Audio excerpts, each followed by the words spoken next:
زیادہ عرصہ نہیں، گزشتہ مارچ کی ہی بات ہے کہ ایک کوہرام مچ گیا کہ قیامت کی نشانیاں ظاہر ہونے لگیں۔ گھر سے لے کر عزیز و قارب اور ہر محفل میں یہی چرچا تھا کہ ماہ اپریل میں سرخ گائیں یعنی ریڈ ہائفر قربان کر دیے جائیں گے، اور یہ ابتدا ہوگی قیامت کی، دجال کا ظہور ہوگا اور آخر کار دنیا کی بساط لپٹ جائے گی۔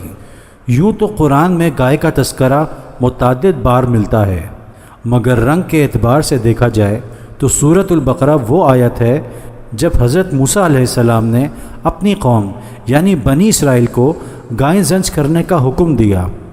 قرآن کہتا ہے، یاد کرو جب موسیٰ نے اپنی قوم کو کہا کہ اللہ تمہیں حکم دیتا ہے کہ ایک گائے زنج کرو، وہ کہنے لگے کیا آپ ہم سے مذاق کرتے ہیں؟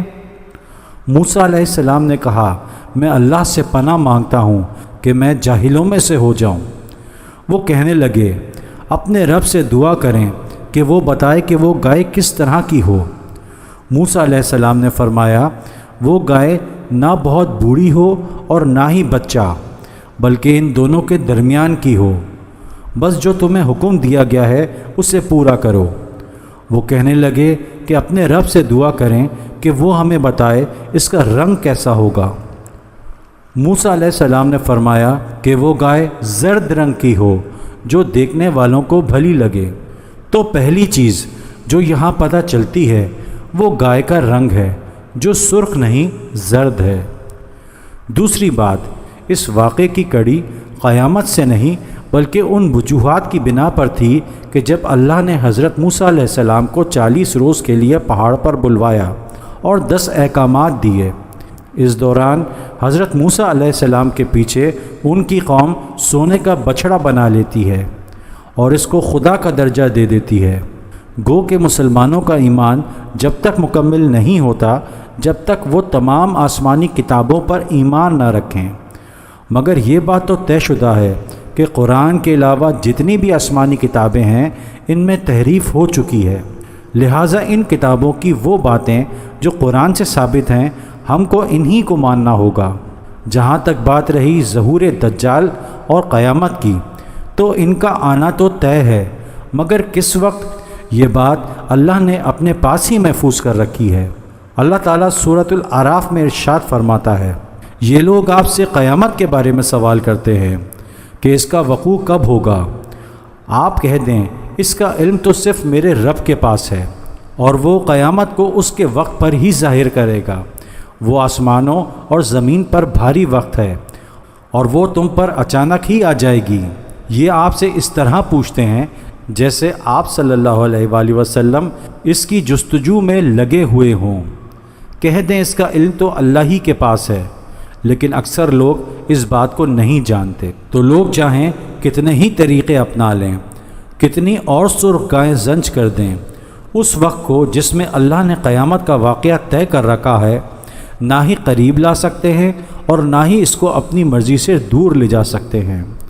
البتہ احادیث کی روشنی میں آپ صلی اللہ علیہ وآلہ وسلم نے نشانیاں ضرور بتائی ہیں، مگر ان کے ظہور کا وقت بھی قیاس آرائیوں پر ہی ہے کہ کتنی نشانیاں پوری ہو چکی ہیں اور کتنی باقی ہیں۔ جن وقوعات پر خود نبی صلی اللہ علیہ وآلہ وسلم نے مہر لگا دی ہو، صرف وہی واقعات ہیں جن پر کہا جا سکتا ہے کہ یہ مکمل ہو چکی ہیں، جیسے خود آپ صلی اللہ علیہ وآلہ وسلم کی پیدائش، جس پر آپ صلی اللہ علیہ وآلہ وسلم نے کہا کہ مجھے اور قیامت کو اس طرح بھیجا گیا ہے، اور پھر آپ صلی اللہ علیہ وآلہ وسلم نے اپنی شہادت کی اور درمیانی انگلی کو ملا کر اشارہ کیا۔